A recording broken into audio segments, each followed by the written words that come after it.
آپ جانتے ہیں کہ الیکشن کی آمد ہے، اور جو صورتحال اس وقت بنی ہوئی ہے اور جو خبریں سامنے آ رہی ہیں انتہائی افسوسناک ہیں۔ وہ یہ کہ ایک طرف مولانا صاحب امیدوار ہیں، دوسری طرف مد مقابل بھی مولانا صاحب امیدوار ہیں، تیسرے بھی مولانا صاحب امیدوار ہیں۔ تو یہ کیا ہے بھائی؟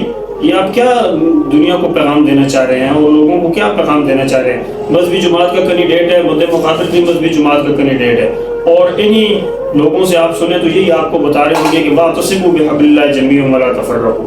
میں اور تو نہیں، اپنے اٹک کے حوالے سے بات کرتا ہوں کہ ایک طرف دیکھیں جمعیت علماء اسلام ہے، اس کی بنیاد کیا ہے؟ اسلام کے نام پر، اور جماعت اسلامی ہے، اس کی بنیاد بھی اسلام کے نام پر، اہل سنت والجماعت ہے، تحریک لبیک ہے، یہ ساری مذہبی جماعتیں ہیں اور اسلام کا نام لے کر یہ کھڑے الیکشن میں حصہ لیتی ہیں، اور ان کا کیا ہوتا ہے کہ ہم برسر اقتدار آ کر کیا کریں گے؟ اسلامی قوانین کا نفاذ کریں گے۔ تو آپ اس طرح جب ایک دوسرے کے مد مقابل آئیں گے تو کیا آپ جیت جائیں گے؟ یہ ساری جماعتیں اگر ایک پلیٹ فارم پہ آ کے ایک امیدوار کھڑا کرتی تو میں 100% یقین کے ساتھ کہتا ہوں کہ ان میں سے ایک سیٹ تو اٹک کی جو سیٹ ہے نا پی پی کی، وہ ان کی پکی تھی۔ یہ ایک دوسرے کے مد مقابل مخالفت میں کھڑے ہو گئے الیکشن میں۔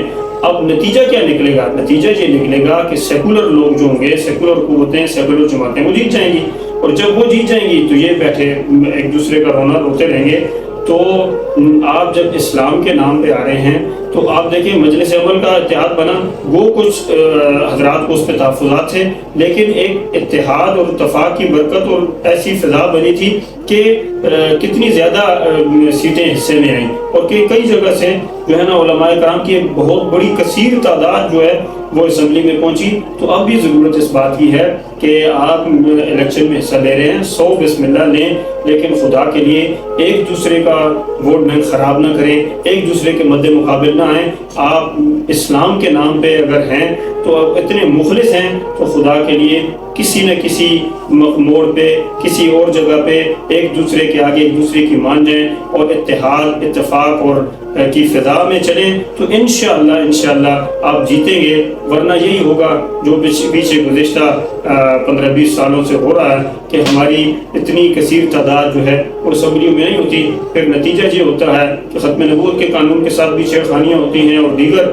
قوانین جو اسلامی قوانین ہیں ان کا بھی مذاق اڑایا جاتا ہے، اور اس سے ہمارا اپنا مذہبی لوگوں کا اور مذہبی تنظیموں کا بھی وہ مذاق بن رہا ہے۔ اللہ ہمیں اتحاد، اتفاق اور پیار اور محبت نصیب فرمائے، آمین۔